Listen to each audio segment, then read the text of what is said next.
Hi, and welcome back to another episode of Dazed and Infused. Today's episode is going to be basically kind of an editorial based on my observations in the cannabis business over the last 4 years. And no guests today. I just want to talk about some things that are going on and I think that need to be addressed. First off, we're going to have a bunch of topics, and we're going to start with banking, the immediate need for banking reform in this country. And we need to get our act together regarding banking in the cannabis industry. It's fostering a very vibrant black market right now, the ability not to have banking. So in terms of federally, obviously we need banking reform. We need banking reform now. I personally have been thrown out of 2 banks now with our company, basically because they're just not comfortable dealing with the federal government on banking and legality issues. It's posing nothing but problems for myself and other people, and long-term issues with regard to soaking up a lot of resources from cannabis companies, and it's soaking up a lot of time and effort that could be redirected toward good works in the cannabis business. So I ask all representatives out there to pass the current bill that just went through the House and is now in the Senate's hands. And hopefully by the time of airing of this episode, this will have occurred. Getting into the black market issue, when you're looking at taxes of 15 to 35, perhaps even higher percentage, as I've heard in Chicago, there's a problem, because if you can go to your corner guy slinging weed and he's going to sell you that eighth for $25, that's a hell of a lot better than $75. And this impacts a lot of people. We'll get into more about who it impacts in its next subject, but the reality is banking is hurting this industry. Taxation is hurting this industry. We have to do something. We have to do it now. It's been way too long. This has been on the table a while. And when we're dealing with bureaucrats in whether it's Sacramento or Denver or Washington, D.C., these are people who do not work in the private sector. These are people who work in the public sector. They're guaranteed a paycheck, as we've seen during COVID. Every week they get a paycheck, regardless of what they do or how they've done it. None of it is performance-based. End of story. My job is performance-based. I'm sure everyone listening and watching this podcast right now has a performance-based job. If you don't do your job, you get kicked out. We have a huge amount of people and politicians in our government system who are there and have been there a long time, and not for very good reasons either. They just simply have been there. So take a look at your politicians the next time you vote and see, do they represent your needs, your wants, your desires, and vote them out. If they're not voting for the Safe Banking Act and passing that soon, I suggest you vote them out. For those of us who love cannabis and love the lifestyle and love everything about the cannabis world, it's time to take some action. Let's go back to the old, historical saw, or as they say, saying is taxation without representation. Well, certainly the cannabis industry right now is being taxed without adequate and proper representation. There's no ifs, ands, or buts about that. We need taxation with representation. We do not need taxation without. As we all know, is from history books in the 4th grade and 5th grade, a large battle and large war was fought over this very issue, taxation without representation. When our British overlords decided just to tax the crap out of us here in the colonies, we basically said we've had enough. And I think that time is now. Say you've had enough and don't play the game anymore. Don't play this game about being overly taxed with bureaucrats in Sacramento or wherever, or DC, saying that we need to be taxed to a level that has never been seen before in human history. Alcohol has an easier way of it. And along with taxation, let's talk about the regulation and the onerous amount of paperwork that we all in the business have to go through to get good weed to the dispensary and have it done properly. Another reason why the black market is thriving. No one likes to do reams and reams and reams of paperwork. Nobody. It's just a natural thing. And I think all of these things are intertwining themselves. Taxation, banking, paperwork, compliance. It's a big problem that needs to be streamlined. I know in California, at least we're trying to streamline some of it, but I've recently heard that certain jurisdictions are raising taxes. They're not lowering it, they're raising taxes. Along with taxes being raised at the dispensary level, we also have taxes being raised on the per square foot for growers and for people who are doing extracting. So all of these things combined contribute to a robust and powerful black market. We need to change this model and we need to change it soon. So I'm off my soapbox on that one. And we're going to move on to another subject. And that's something that's been bugging me for years. And I wanted to talk about it. It's misogyny in cannabis. There is no place for this anymore. Don't care what you think. Don't care how you think we need to be, conducting ourselves in terms of like, our relationship to men, women, transgender, whatever. Misogyny has no place in cannabis. That whole old thing about, bitches and hoes, it's over. It has to end. This is just ridiculous. And I think what turned me was going to High Times San Bernardino a couple of years ago as a person who had a tent and the gangster rap all day. I love rap, no problem with rap, but hearing bitch, hoe screamed 35 times in 2 songs, it's a lot. And I don't think we need to deal with it anymore. So hopefully you'll make your opinion known by your listening standards and who you watch, who you buy in terms of music. Just remember, it's like, this is not a proper way to conduct anybody or yourself in a public place or in a private space. It's just not right, and it's over. So let's stop it. Let's stop it now. Moving on to our next subject is one that is a sore subject, and it may make some enemies for me, but here's the reality. We have to start addressing from a growing standpoint our environmental impact. You cannot tell me that growing indoor in the desert is a better way than growing outdoor in NorCal or Central Valley. You can't. It's a nonsensical argument that has no basis in reality. And quite frankly, it is about greed. It will come to a point where this will be analyzed from a compliance standpoint, from an environmental impact standpoint, where this will be recognized as a major contributor to the degradation of our environment. No ifs, ands, or buts.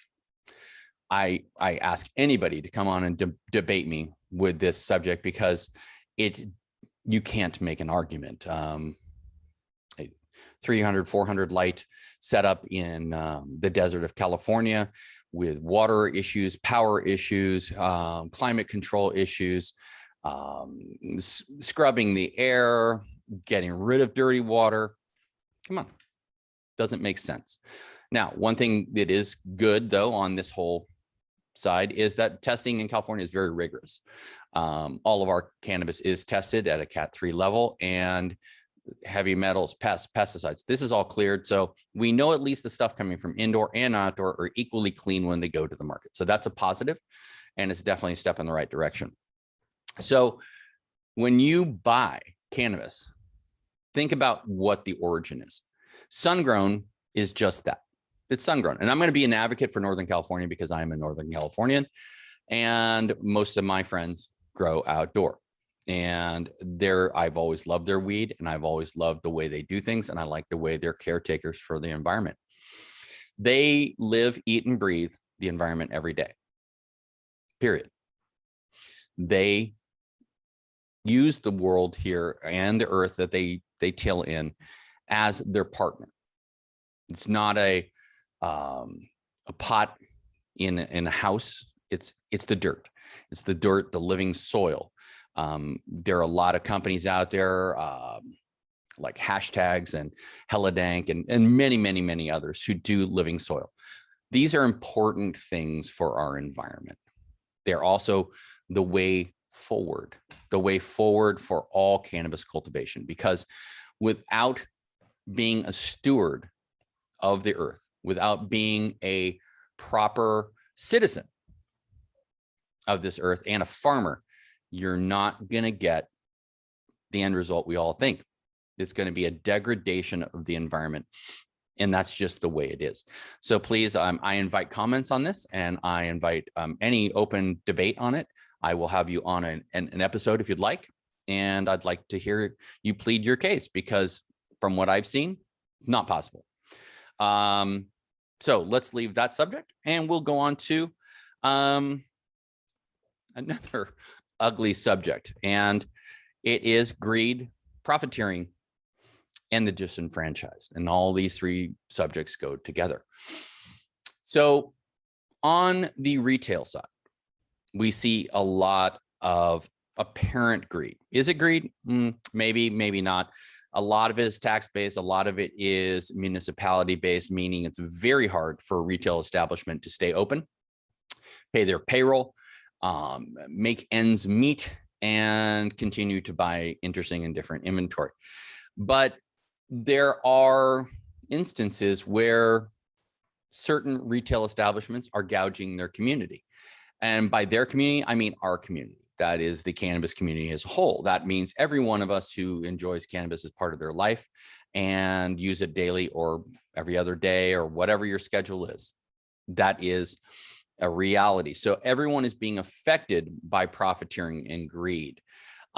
It adversely affects the disenfranchised, and it adversely affects those with lower incomes who oftentimes, especially in this country, because we have the world's shittiest healthcare system, they are disenfranchised to a level that they don't have options for medicine. And we know, everyone who listens to my podcast knows, that cannabis is a medicine.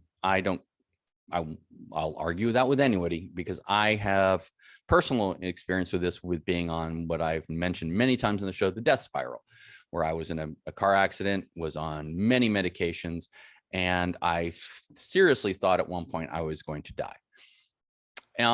Cannabis got me out of that. CBD got me out of that. And today I don't take anything except twice daily CBD and some THC tincture at night. I smoke, of course. But the reality is the disenfranchised, the people who don't make much money, don't have a lot of access to capital. They are the people who are being robbed of this wonderful plant that we all love and sell, make, and use. So in that subject, let's drift off to the disenfranchised is always a Black and brown issue in this country, to the most part. I mean, majority of Americans are white, but the disenfranchised Black and brown communities, some Asian communities, are disenfranchised, and they do not have the same access to jobs, legal assistance, housing in some instances, and so many other things. By profiteering, you're affecting the overall lifestyle of the disenfranchised and Black and brown people. This is just how it is. It's unfortunate. And these are the same people who can't afford our so-called legal medicines. And that's big pharma, who now found out that in the heroin big thing with the whatever their name is, the pharma company that just basically sold Oxy to every person they could possibly get it into, just recently decided to declare bankruptcy. So they don't have to pay that big bill anymore. Isn't that convenient? Isn't that convenient? While all of us in the cannabis world are continually paying taxes, compliance, and we're getting gouged at retail because of those things. The disenfranchised, of course, pay more because it's a bigger part of their income stream. So we need to adjust. We need to say something. We need to get out there and scream into the wind. We will not be taxed without representation. And we should stick up for our disenfranchised brothers and sisters. And we should make our stand. It's time. With regard to the disenfranchised also, it's a fairness issue. It's just a fairness issue. We need to make everything fairer in terms of affordability and affordable access. So when you go to the dispensary next time, look who you're buying from.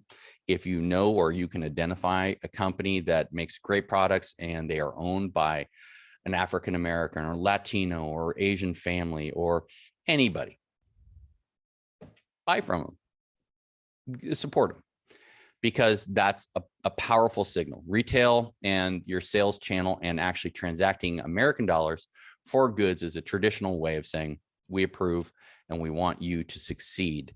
So there you go. This past week, I had the pleasure of going to Hall of Flowers up here in Sonoma County Fairgrounds. It was a good show, pretty tranquil.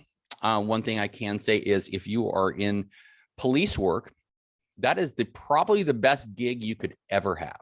I have never seen a more mellow crowd, except at other cannabis events, than Hall of Flowers. All cannabis events, for that matter, that I've attended have been very, very mellow, very chill. And so policemen and policewomen out there probably pretty damn happy because they didn't have very much to do. They all looked happy, smiles on their faces walking around, which was refreshing and non-threatening. So that was good. Hall of Flowers was a little subdued and not a lot of innovative or different products there, which was disappointing to me as a distributor.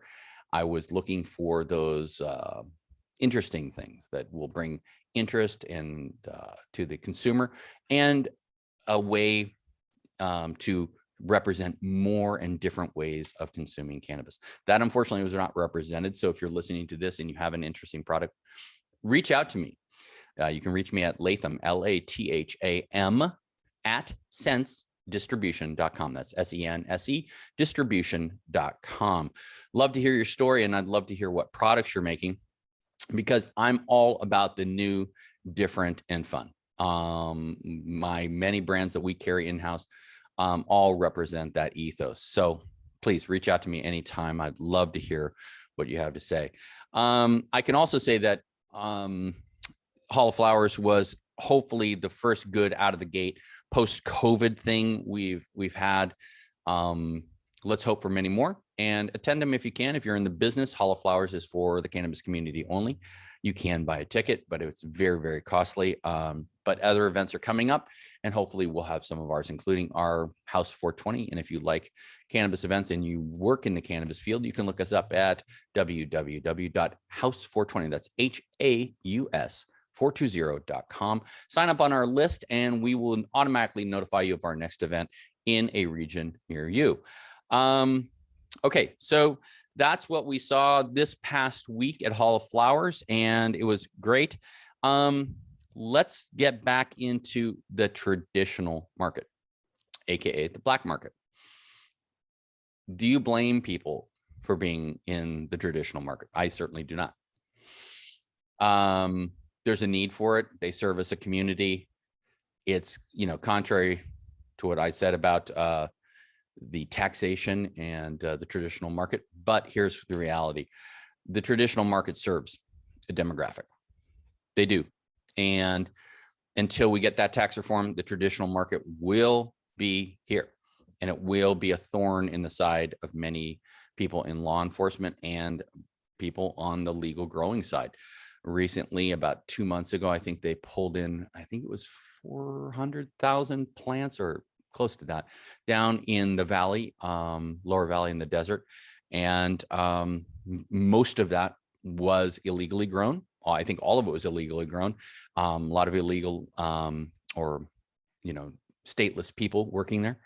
And Not a good thing, because there's no, employment, oversight. There's no working condition oversight. There's no benefits in general, not just medical and that kind of thing, but no benefits for these people. In fact, a lot of them could be basically, modern slaves. They're in there doing work day in and day out just to get those fields done. And who knows if they're cartel connected? They could be. I'm not going to say they are, but they could be. So the traditional market, I see why you're there. I see the need. I see that it feeds people, especially in disenfranchised communities, again, their medicine. So if you're in state government, national government, look at that and say, what's wrong in this mix? And I think you'll figure it out, unless you're incredibly daft. So moving on to our next subject. And before we get to that, obviously this show is always brought to you by Shoogies, SHOOGIES, delicious sugar, agave, and stevia, all made with THC. We recently released our stevia with 100 milligrams of THC. So if you are sugar intolerant, or you're diabetic, or you require a sugar-free diet, try our stevia out, and I think you'll make it a part of your day. Also, we have a 500 milligram pourable agave tincture coming out that for you heavy hitters, I think will hit the mark for you. It's a delicious, always delicious agave treat, and you should look for it in a dispensary near you. And if you don't have Shoogies in a dispensary near you, ask for it. That's it. Ask for it, because no one's going to get anything in a dispensary unless you ask for it. So to all of our retailers out there who carry the Shoogies product line, thank you very much, and keep ordering. I appreciate it. And I appreciate all of you for buying Shoogies every week. Let's go back, and we're going to talk about, are we ready for open interstate legalization? My answer to that is no.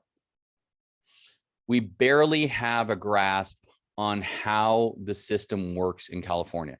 It's constantly challenging us. The state agencies have gone from CDPH and BCC now to the DCC. And the state is figuring out, we're figuring it out.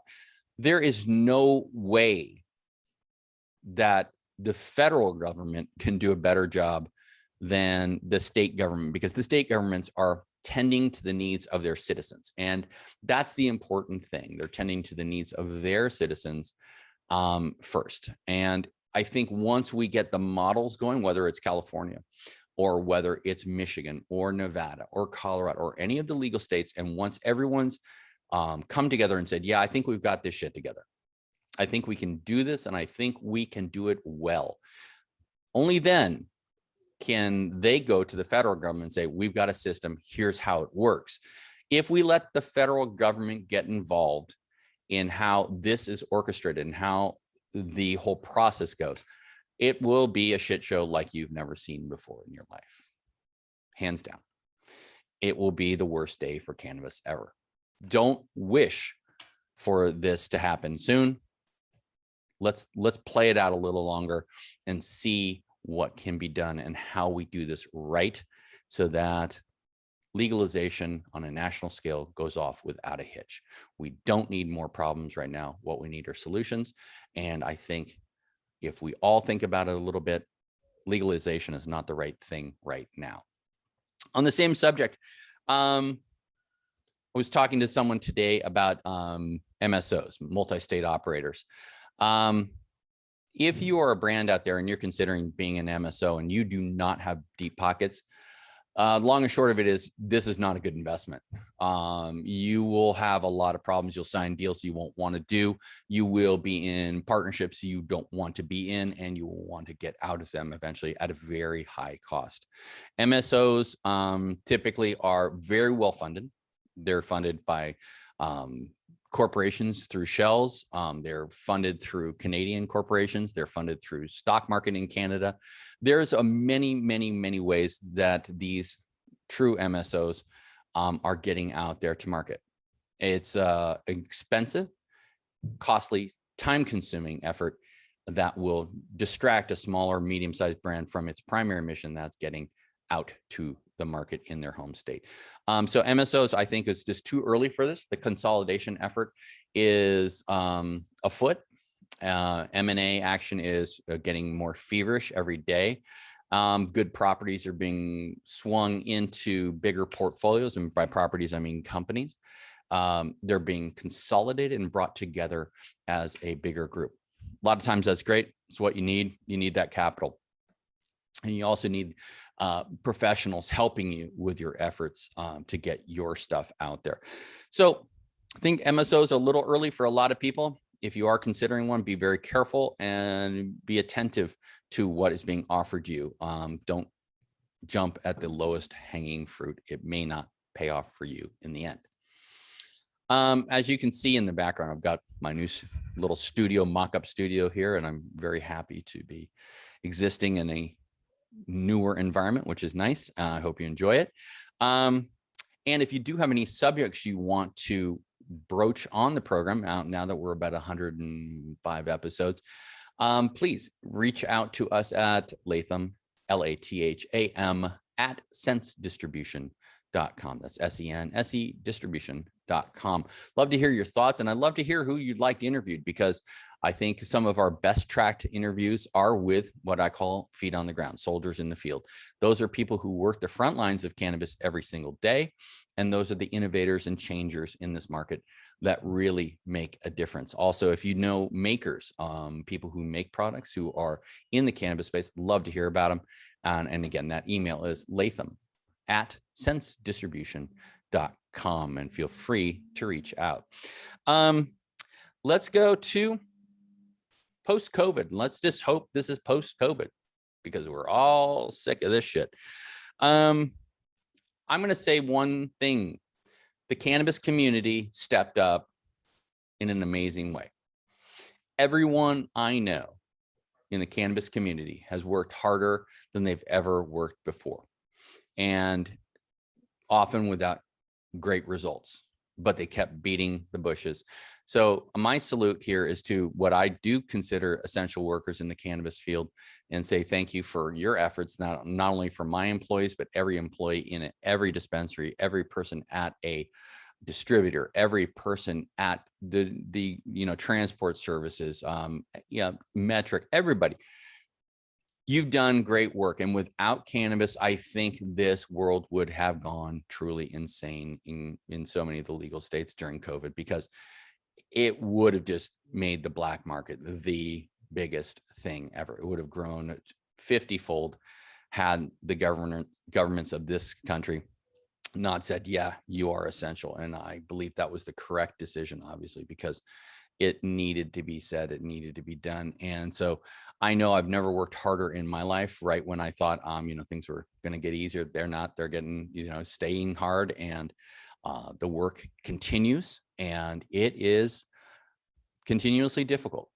And so my hat's off to everybody in the cannabis community for doing their thing during the pandemic. And let's just hope right now the pandemic is really winding down. And if you aren't vaccinated, my advice is do get vaccinated. I do believe in free choice. So if you choose not to get vaccinated, you're going to have to take the consequences with that decision too. But that's your prerogative, and I'm not going to hold that against you. It's your belief system and your value of your body that makes it an important decision for you to make. So basically, that's kind of it right now. I'm looking forward to more topics from the audience, and I'd love to hear. So let's hope for a better 2022, and let's hope for the continued conviviality and the comradeship of the cannabis community. Let's keep the can-do in cannabis. Let's keep this community real, focused, and communal, because it's so important right now, especially with the just cancel culture and so many other things that are happening. It's important to realize that we as a community standing together, raising our voices, refusing to pay taxes without representation means so much. Scream it to whoever will hear it. Cannabis is a legal thing in so many states now. Taxation without representation is illegal. Okay. We fought a giant war against the British because of it. This is the most important thing we can do, is to be representative in our government with our tax dollars rather than not having representation. So on that note, I want to wish everyone a happy end of 2021. Let's kick COVID to the curb and let's hope for a prosperous 2022. As always, this show is brought to you by me. You can find me at Papashoogie on Instagram. You can find us at That Shoogie's Feeling on Instagram and at Dazed_Infused on Instagram. Follow us, and we really appreciate your patronage, and we really appreciate you watching this podcast. So from all of us here at Sense Distribution, from Shoogies, and from the greater cannabis community and Dazed and Infused, I say, have a great day.